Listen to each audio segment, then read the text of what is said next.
չէ, համաձայն եմ ես Հայաստանի Հանրապետության բոլոր ղեկավարներից սկսած իրանց այս ցրողական գործողությունը գիտեմ։ Դուք թատերական վերածում եք ասածը բանի,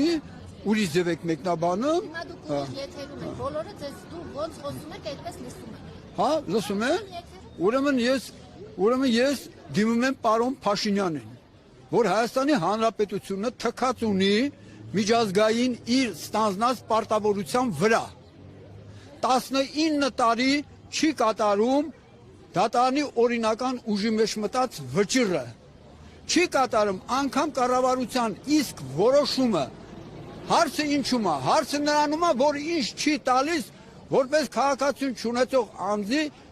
ճամփորդական փաստաթուղթը։ Դե դոյիմի ինքը պատասխանի, ինչի մարդը 30 տարի ապի առանց փաստաթղթի,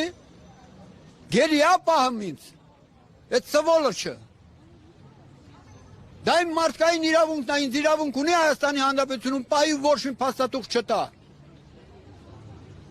Եթե լսում է, ուրեմն հիմի թող իշլի ներքև ու ասի, ինչի համար փաստաթուղթը չի տալիս ինձ։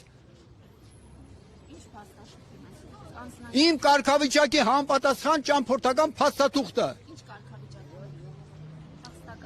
Ոչ, քաղաքացիություն չունեցողի։ Հիմա չեք հանդիսանում Հայաստանի Հանրապետության քաղաքացի։ Ես երբևիցե Հայաստանի Հանրապետության քաղաքացի չեմ եղել ու թքած ունեմ այդ քաղաքացիության վրա իմ կողմից։ Բավոր երկրի քաղաքացի։ Դա ձեր գործը